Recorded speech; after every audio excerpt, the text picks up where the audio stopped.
আসসালামু আলাইকুম ওরহমতুল্লাহ। প্রিয় এসএসসি শিক্ষার্থী ভাই বোন, কেমন আছো সবাই? আশা করছি তোমরা সবাই ভালো আছো। আজকে আমি তোমাদের একটি গুরুত্বপূর্ণ গ্রামারের বিষয় নিয়ে কথা বলবো। সেটি হচ্ছে এসএসসিতে যশোর বোর্ড 2020-এ যে রাইট ফর্ম ভার্বসটি এসেছিল, সেই রাইট ফর্ম ভার্বস নিয়ে কথা বলবো আমি।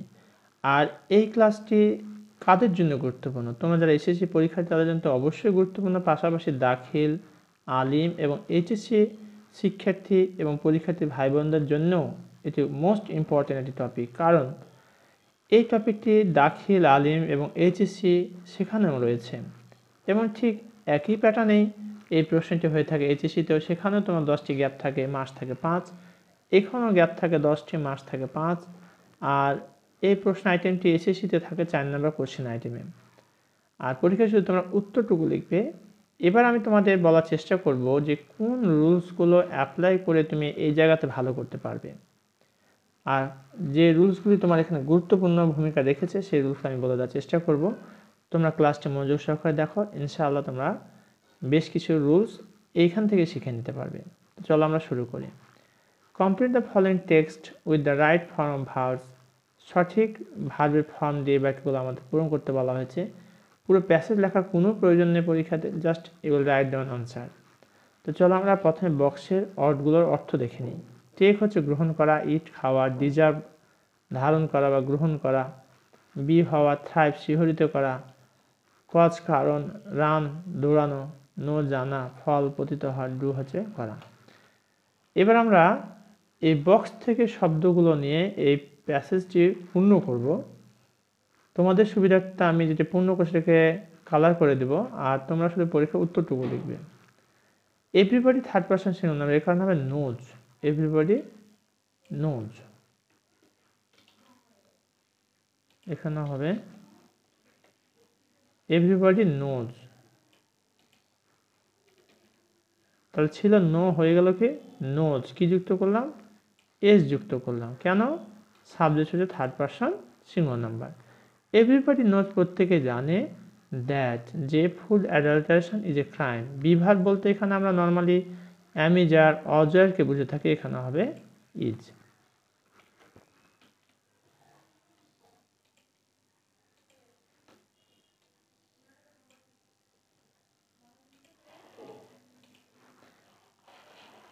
That food adulteration is a crime, অর্থাৎ খাদ্যে ভেজাল একটা কি একটা অপরাধ। অ্যাডাল্টারেটেড ফুড, খাদ্যে ভেজাল, মানে ভেজাল খাদ্য, ইজ পয়জনাস বিষাক্ত, and dash diseases.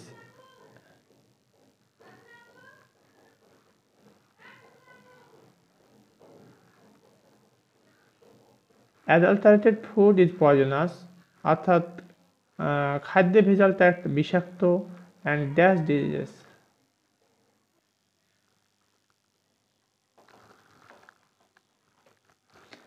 Adulterated food is poisonous, অর্থাৎ খাদ্যে ভেজালটা হচ্ছে বিষাক্ত, and dash diseases, and causes, এখানে কজ আছে, কজেস হয়ে যাবে। এটা কেন হবে? সেটির কারণ হচ্ছে এস যুক্ত করতে হবে এখানে, এটা হবে কজেস। এর কারণ হলো এখানে সাবজেক্টটা হচ্ছে অ্যাডাল্টারেটেড ফুড, যার কারণে হবে causes, third person singular number. Causes diseases, people dash this kind of food, people eating, it এখানে আছে আমাদের, লাইন যোগ করে দিতে হবে।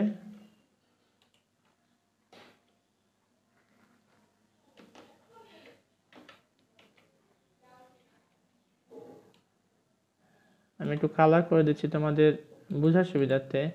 পিপুল eating this kind of food, অর্থাৎ এ ধরনের খাবার খেয়ে লোকজন কি হয়ে যায়? ফল ভিকটিম, পতিত হয়।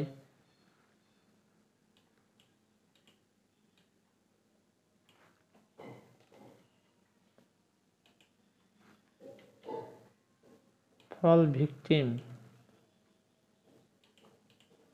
তারা পতিত হয় টু লিভার ডিজিজ, লিভার রোগে, cancer, kidney failure and so on, অর্থাৎ বিভিন্ন প্রকার রোগে তারা কি হয়? পতিত হয়। সাম বিজনেসম্যান, কিছু ব্যবসায়ী, হু আর অ্যাভারিশাস, যারা হচ্ছে লোভী, and dash after money, run after money, এখানে হবে রান।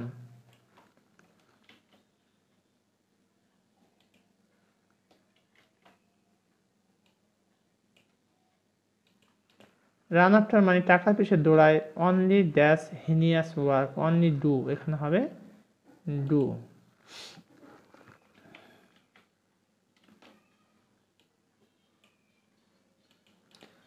অর্থাৎ যারা টাকার পিছে দৌড়ায় অর্থাৎ অর্থলোভী, তারাই শুধু এই ধরনের ঘৃণিত হিনিয়াস ওয়ার্ক, ঘৃণিত কাজে দৌড়ায়। They dash the majority of others, they thrive মানে শিহরিত করা, বাড়ানো এখানে। দে থ্রাইভ তারা বৃদ্ধি করে, কি বৃদ্ধি করে? They thrive the miseries of others, অন্যদের যে কষ্ট দুঃখ দুর্দশা সেটা বাড়িয়ে দেয়। They dash punishment, they deserve punishment, আর এই কারণে তারা শাস্তি পাওয়ার যোগ্য আর কি। ডিজার্ভ, দে ডিজার্ভ পানিশমেন্ট, তারা শাস্তি ডিজার্ভ করে। Some strict measures should be taken, should be dash,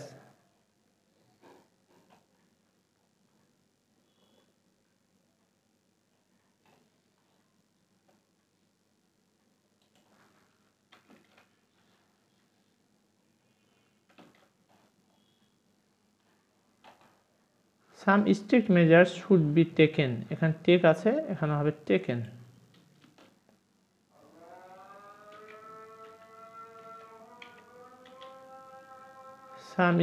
some strict measure should be taken, নেওয়া দরকার।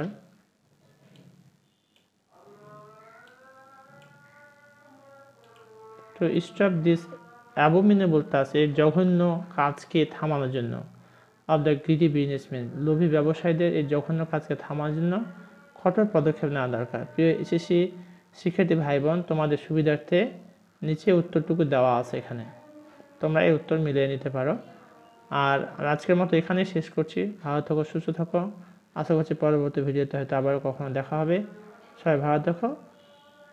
এখানে শেষ করছি। আসসালামু আলাইকুম ওয়া রাহমাতুল্লাহ।